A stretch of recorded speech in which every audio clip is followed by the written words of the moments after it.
É hoje! Eu sou o André Vasconcelos, professor de Educação Física e sim, o tão aguardado momento, sonhado, desejo de vocês. Sim, hoje nós iremos trabalhar futsal. E antes me pergunta, professor, a gente vai pra quadra? Calma, porque a gente tem muita coisa para abordar aqui, começando pelo histórico do futsal. Vamos lá, ó. O futebol de salão tem duas versões sobre o seu surgimento.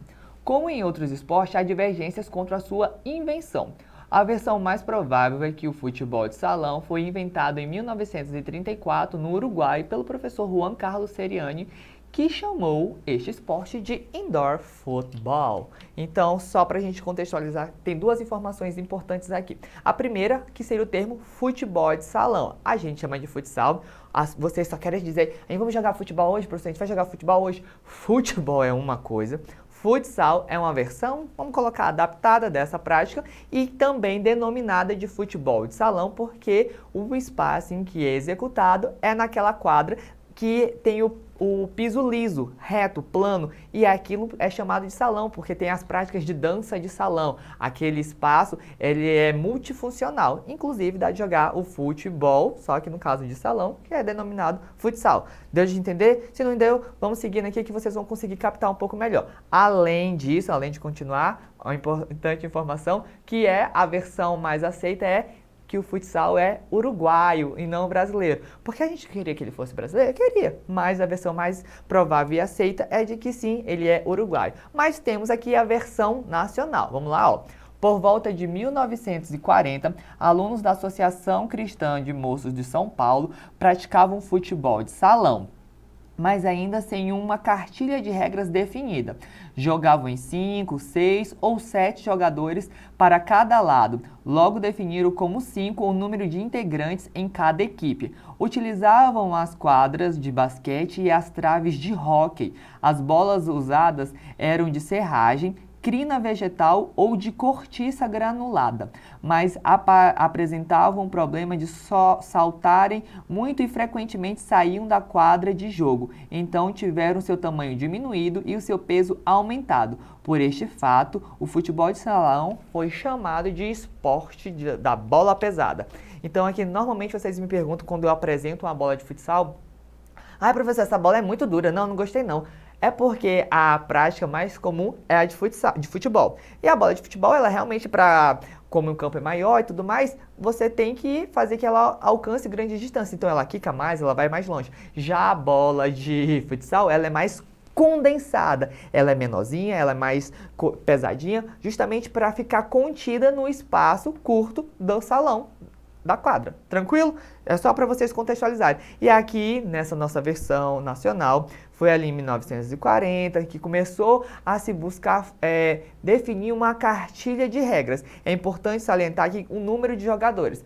Tinha 7, tinha 6, tinha 5. A gente já falou alguma coisa sobre regras em relação a jogos, esportes, que no caso dos jogos, por ser uma prática ainda similar a uma brincadeira, ela acaba tendo regras adaptadas. Já o esporte vai ter essa regulamentação. Então, o futsal vai ser denominado como esporte justamente a partir desse momento que a gente consegue regulamentar esse contexto de regras. Tranquilo? Então, compreendendo isso, a gente consegue avançar para o jogo em si, ó.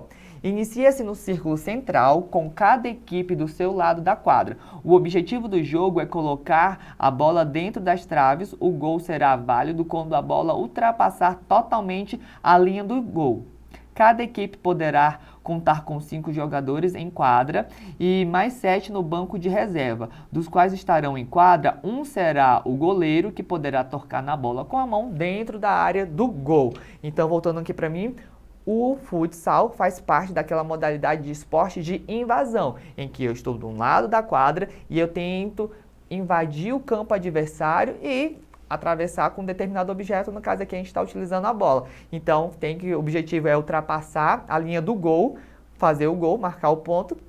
Só o goleiro vai poder pegar a bola com a mão dentro da sua área e a importante observação é que ficou definido 5 jogadores em quadra, sendo que um deles é goleiro. Tranquilo? Compreendido essa dinâmica do jogo, a gente consegue avançar para a fundamentação. O que eram os fundamentos do esporte? É aqueles elementos específicos que aquela modalidade desenvolve. Tranquilo? Então, foca no texto que a gente vai conseguir compreender um pouquinho melhor. Os principais fundamentos do futsal são o passe, o drible, o cabeceio, o chute, a recepção e a condução de bola. Dependendo da posição em quadra, um atleta pode ser melhor em um fundamento do que em outro. Entretanto, como o esporte é intenso e durante muitos momentos do jogo há trocas de posições, é interessante que todos os jogadores dominem todos os fundamentos. Então, volta para mim. Pergunta para vocês. Vocês já praticaram embaixadinha? Embaixadinha é um elemento que a gente desenvolve utilizando a bola, tranquilo? Durante o jogo, a gente executa diversos movimentos específicos para o trabalho daquele esporte. No caso aqui, a gente tem cabeceio. O que seria o cabeceio? Oh, meu Deus, cabeceio. A bola vem, a gente utiliza a cabeça. Ponto. Simples assim. Condução com a bola é fazer a bola atravessar todo a quadra, no caso, conduzindo ela, né, guiando ela, vai lá arrastando a bola, passando e tudo mais. O drible é justamente esse movimento de esquiva entre o seu oponente, mas do seu oponente e de você para consigo mesmo fazendo os movimentos de esquiva. Tem o passe, que é, sim, passar a bola para o seu coleguinha. Futsal não é um jogo individual, é uma prática coletiva, então você tem que tocar. Então, toca essa bola, menino. Toca essa bola. Por quê? Porque é um esporte coletivo, então você pode praticar o passe. O chute é justamente tipo, eu vou fazer o gol, é agora. Então você ter lá o posicionamento em relação à bola, o direcionamento, saber que tem que passar a bola pela linha do gol para poder confirmar, né, da linha das traves e tudo mais. Então é essa dinâmica, esses fundamentos são os movimentos específicos que são executados em quadra, que a gente precisa botar em prática essas ações para desenvolver e aprimorar. E aí o que é importante? Você pode ser muito bom fazendo passe, mas talvez você tenha dificuldade em fazer o drible. Então, o que acontece? Como a dinâmica no jogo é muito rápida, é muito instantânea, todo mundo tem que ser bom tudo bem você ser específico em algo, mas é importante você ser multifuncional, ou seja, você ter diversas habilidades nesses fundamentos, ou seja, você conseguir dominar um pouco de cada para você ter uma desenvoltura um pouco melhor em jogo. Tranquilo? Essa é a principal observações em relação aos fundamentos. Em relação às regras, nós temos as seguintes considerações. O futsal escolar sempre é adaptado, visando envolver a todos, então tem aspectos que são fundamentais e devem ser pontuados. Antes de eu continuar, eu quero voltar aqui para contextualizar isso. É importante vocês entenderem que sim, existe o esporte profissional, existe o esporte educacional. Dentro do nosso universo escolar, nosso principal objetivo é inserir o aluno na cultura corporal de movimento, ou seja, que ele possa vivenciar as diversas possibilidades e experiências. No caso aqui do esporte, temos o futsal, em que então todo mundo tem a possibilidade de vivenciar. Aqui a gente tem que adaptar ainda mais as regras. Lembrem que na prática do jogo a gente tem essa dinâmica de adaptação de regra. No esporte, efetivamente, propriamente dito, tem esse caráter mais profissional, mais competitivo, então a adaptação de regra ela fica contida. Logo, como aqui a gente está falando no ambiente escolar, a gente vai sim ter essa abertura para adaptação de regra. Vou falar aqui de regras gerais, mas que vocês frisem isso, foquem nisso, de que a gente pode adaptar sim, desde que seja num contexto de jogo. Contexto de esporte oficial, a gente vai seguir a regulamentação. Tranquilo? Então vamos lá. A saída da bola se dará no centro da quadra, com cada equipe do seu lado. Uma partida oficial terá a duração de 2 tempos de 20 minutos, cronometrados com 10 minutos de intervalo. A bola estará fora do jogo toda vez que ultrapassar pelo solo de forma aérea, as linhas laterais e de fundo ou quando o árbitro interromper a partida. Ainda outras regras temos. Toda vez que uma equipe marcar um tento, a bola será colocada em jogo igual à saída de bola por um jogador da equipe que sofreu o tento. Esse tento é a falta, tá bom, pessoal? A lateral deverá ser cobrado com o pé e a bola deverá estar em cima da linha lateral.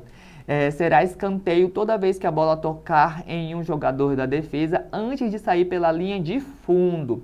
O goleiro poderá sair da área do gol com a bola em domínio, mas terá somente 4 segundos para passar a bola ou chutá-la. Acredito que essas são as principais, mas a gente ainda tem mais algumas aqui rapidinho para a gente decretar. Vamos lá. Uma vez participando do lance, o goleiro só poderá receber a bola recuada, tocada do seu colega de equipe, se a mesma transpor a linha central ou alguns adversários tocarem nela. Os jogadores podem ser advertidos com cartão amarelo ou excluídos do jogo com cartão vermelho. Após a 5ª falta coletiva, todas as faltas cometidas pela equipe que passou o número limite de faltas, as 5, sofrerá um tiro livre. Deixa eu ver se tem mais alguma. Então, finalizada essa parte de regras, a gente viu que tem muita dinâmica. Lembrando que essa contextualização de regras, ela se dá no sentido de adaptação para o jogo, ou seja, isso aqui são as principais regras gerais que a gente consegue sim executar normalmente em uma partida, uma modalidade tipo, professor, tal fulano fez aquilo. Entendo que num contexto de aprendizado a gente tem que passar um pano. Entretanto, em uma execução efetiva do jogo, a gente segue as principais regras que foram essas postas. Falando em regras postas, vamos fazer uma coisa que vocês talvez gostem, que é botar em prática esses conhecimentos. Vocês são muito bons em futsal, hora de exercitar. Vamos lá? 3, 2, 1, na tela. São exemplos de fundamentos do futsal. Alternativa A, embaixadinha e toque. Alternativa B, drible e cabeceio. Alternativa C, recepção e manchete. Alternativa D, feijãozinho e goleio. Meu Deus, essa chega, deu até a coceira. Por favor, acertem 3, 2, 1. Acertamos? Drible e cabeceio. Foi aquilo que eu mencionei, de movimentação com o corpo e, utilizando esses vulgarmente aí, esse cocuruta de vocês. Vamos ver se tem mais uma questão?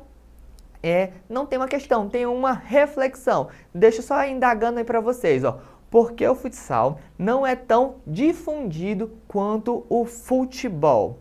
Vamos pensar, refletir, porque aqui a gente está falando sim do aspecto cultural, que eu sei que você é muito mais, mas que vai tomar conta e que vai dinamizar e guiar vocês no aprendizado de vocês, que é esse aspecto da cultura, né? Essa apropriação de conhecimento, difusão e disseminação de conhecimento. Aqui a nossa experiência com o futsal, ela é mais difundida justamente, com o futebol é mais difundida justamente por essa dinâmica de experiência, de vivência e de troca de conhecimentos. O futsal, por ser um aspecto desenvolvido em um local muito específico, é um salão, né, uma quadra, a gente fica mais contido.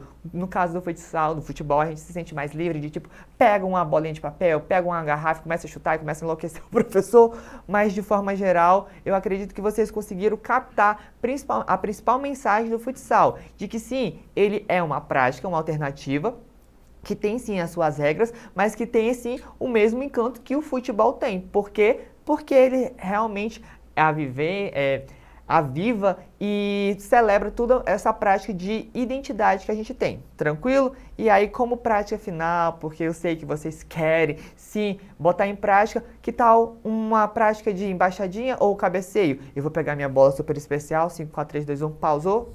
Tcharam! Pronto, eu peguei aqui sim. Ela é rosa, João. Sim, é rosa. E é pequenininha de plástico porque eu não quero quebrar nada no estudo. Então, o que você pode fazer? Tentar praticar alguns dos fundamentos. O que eu posso fazer aqui? Talvez um cabeceio. Opa, quebrei. Não, quebrei nada não, tá tudo bem. Vejo vocês, eu vou consertar aqui antes que me demita. Vejo vocês na próxima e até lá. E nada de quebrar nada em casa.